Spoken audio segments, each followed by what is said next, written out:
Hey YouTube, Gearsu here. Today for you guys, I'm going to be showing you a replay from Dueling Book that I had. I was playing the other day. I actually was playing against Adamancipator. I was playing Orcust, the new build of Orcust that I had. And yeah, this was a pretty interesting duel. So as you can see, I got Imperm, Babel, Ash, another Imperm, and Nibiru. So he's really not going to be doing much. He's got the Dinotherium or whatever the hell that stupid card is called. I don't really like that card. Yeah, I don't understand why people play that. But he's trying to go into Gallon Grand. I showed his hand too to kind of give you guys an example of what his hand looks like when you play bricks like Impermanence and Derithrium. So I stopped the Gallon Granite. I only stopped it because I had another follow-up if he had, you know, another tuner or something to summon. So he sets Impermanence, passes. I draw a Nightmare. So this is another thing I'm talking about. Unfortunately, when you have to play so many hand traps, it takes away from your engine, especially in Orcust. I mean, as you can see, Babel and Nightmare are both bricks. So, yeah, it's just unfortunate that I had those cards.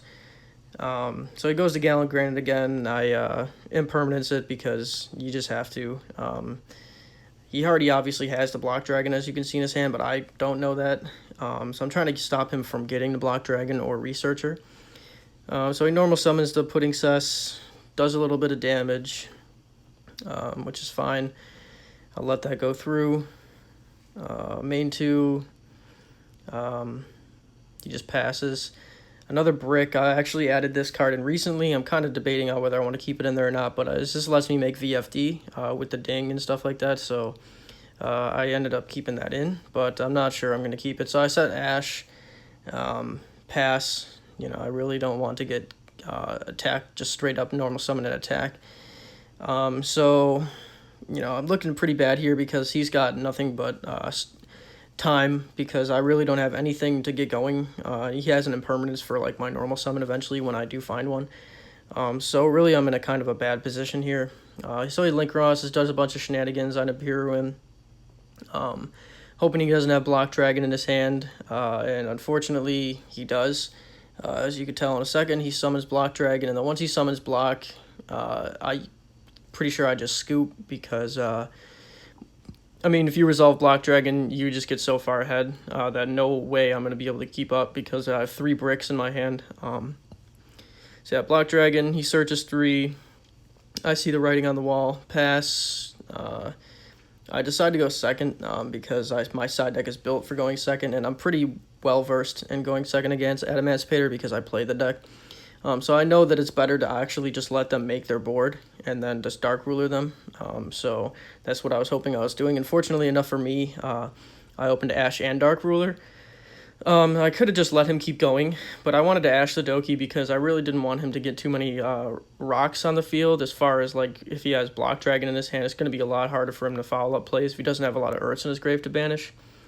So as you can see in his hand, he's got no hand traps, so he has Dark Ruler because he probably thought I was going to go first. Who wouldn't? That's one of the reasons why I like going second if I lose, because it really switches people off. It makes them side for going second, and then when they decide to go second, they have a bunch of cards in their hand that are pretty much useless to them going first. So anyways, scrap plays here. As long as the scrap plays go off unhindered, you win the game. So yeah, just doing scrap things. I didn't really, I opened the golem, so unfortunately I had to kind of be a little awkward. So I didn't want to pop something, one of my speller traps. I wanted to save the Dark Ruler just in case I couldn't, really have a follow-up play, or he had Dark Ruler. So yeah, I just kind of get a little bit of advantage. Foolish Burial a couple times. I wanted to get the Doki off the field too, because you don't want to leave that on the field, because that's just something you have to waste your negate on, unfortunately. Yeah, so just Foolish here, taking a couple seconds. Yeah, I put the 1 in the grave, make the 2 scraps into Lib. Lib will get you another Monster Reborn for another dump. Spin away the Doki Doki. Yeah, I'm really liking the build of Orcust that I have right now. But unfortunately, it still shows its true colors when it comes down to having to grind. It's easy to, if you get your normal summon off, it's easy to win, but it's all about that. If you don't get your normal summon off, you're in a pretty bad position, and a lot of decks nowadays, they have more than one option, and unfortunately Orcust is stuck with just having one option. So yeah, anyways, basic Orcust things, you know, going to Galatea. I set Crescendo instead of putting Babel on the field. I'm pretty sure I banished Babel actually off of the Gizmek, but I was planning on keeping the Galatea and the Crescendo because I wanted to make sure I have, if he had Dark Ruler, I wanted to make sure I still had negations for him. So if I had the Impermanence and the Crescendo set, even if he Dark Rulers me, it's not going to matter because all I need to have is a Link monster on the field to resolve Crescendo. So as you can see, he Dark Rulers me. Special summons Analyzer. I Imperm the Analyzer just because he has got 2 cards in his hand, so I figured, well, what does he really have at this point? He's got no Urts in the grave. So he summons Tackle Crusader. Goes into battle phase, runs over Appaloosa. I take the damage at first, but then I realize he Dark Rulered me, so a minute or two, I end up getting the life points back. He was cool with it, obviously, he has to be, so, but, yeah, so he's like, yeah, and, so, he goes into, I think he goes into Gallant Granite again.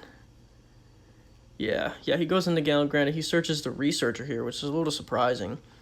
I thought he was going to search for Block Dragon, so I actually let that go because I was hoping he would search for Block Dragon because then I would just Crescendo the Block Dragon.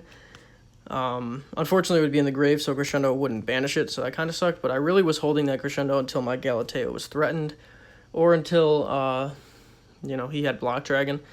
So I really wanted to keep the Galatea on the field because one normal summon really isn't going to do much next turn if he has anything to follow up with. I mean, I could maybe do the IP setup, but if he does end up getting a Block Dragon search, it's going to really just put me really far behind. And I only have Girsu and Dark Ruler in my hand, so yeah, he summons the Researcher, and then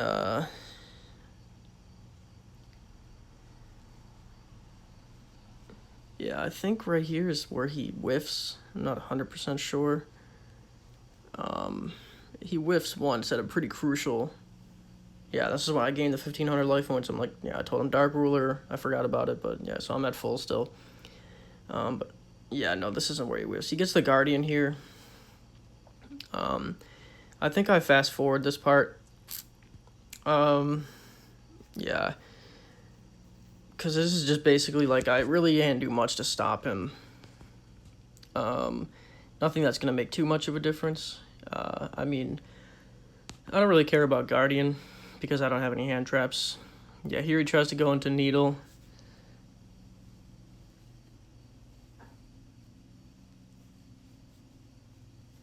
Yeah, Needle Fiber.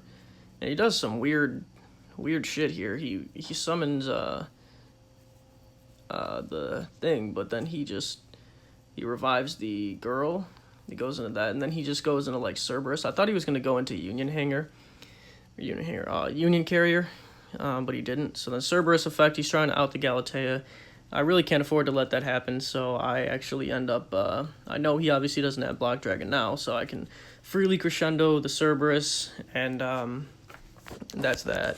Yeah, that's it for him. He's got the Raptite, but it doesn't really matter what he gets. Even if he got a level 2 tuner and made Savage Dragon, I had Dark Ruler no more in my hand, so it was really kind of just like curtains for him at this point. Because he wasn't going to have any effects, and Orcust is just going to snowball him next turn, so yeah, so he does whatever, gets the Doki Doki, doesn't have anything in his hand anyway, so pretty much just has to pass. Yeah, Dinothrium. I don't understand why people play that card. I truly don't. Yeah, Dark Ruler him. You take no damage, but it's fine. I'll catch up to the point where he's not really going to do anything. Normal Girsu. Big Girsu, send Skeleton.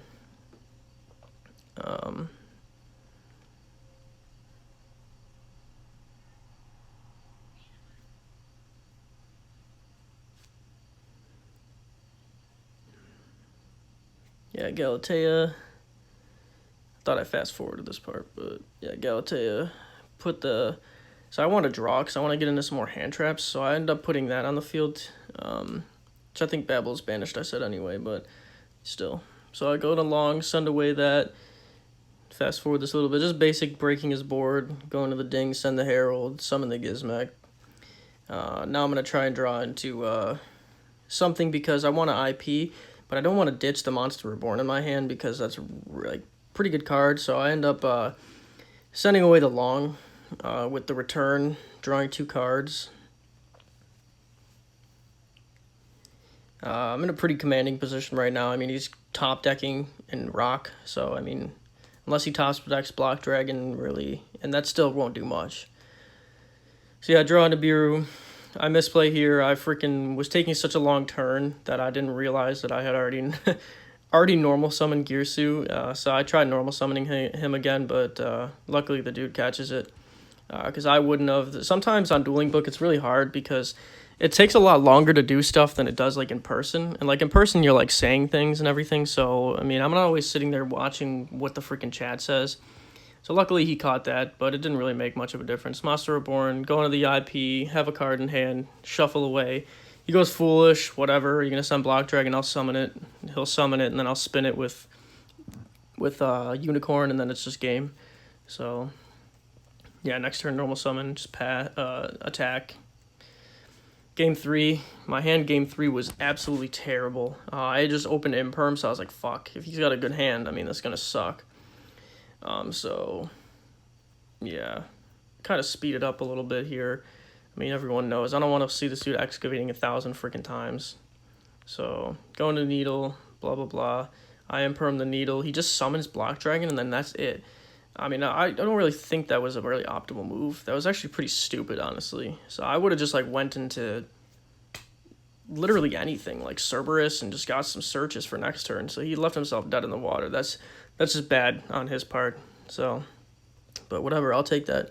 You always take advantage of when players are not smart, to say the least. So I go into Lib. I really want to shuffle Block Dragon back because I don't want him to get that search, because I know I'm not going to be able to kill him this turn because Orcust struggles to kill. You know, Boral Sword Dragon, yeah, Access Code Talker, yeah, but, you know, it's not always a guarantee. So, plus 8,000 is a lot to push through with 2 monsters on the field. If you had an open field, I mean, oh yeah, easily. But, yeah, so he summons Block. Yeah, I summon Girsu, Foolish, and then I go into Galatea here. Activate Lib's effect, put that Block Dragon right in his deck. Nothing he could do about that. I have Succession in my hand. So I think I Succession the Wand, because I shuffle back the Skeleton with Galatea, and then return the Wand and draw 2, because I really wanted to draw into traps and or hand traps. So because I wanted to stop him completely. If I stopped him for one more turn, it was just game. So here I made a little bit of a misplay. I shouldn't have attacked into the Crystron Halka-Fibrex yet. I should have waited a little longer and seen what I drew, but it didn't really make much of a difference, because he tagged out in a Marcher and got 2 bodies that were just huge defense that Galatea couldn't run over. So yeah, I got Ding, I got Evenly, and Imperm set. So he goes into Cerberus here, and this is where he loses because he misplays. He tries to book the Ding and pop it with Cerberus, but I just remind him that Cerberus has to destroy a monster in the main monster zone. So yeah, he misplayed too hard there. He already wasted his normal summon, and yeah, that's pretty much like game from here. So, but yeah, thanks for watching, guys. Again, that's why you don't play cards like Dynathrilium and Impermanence. If he didn't play those cards in game 1, he would have opened up with 2 better cards, and he probably would have won. But yeah, thanks for watching, guys. Girsu out.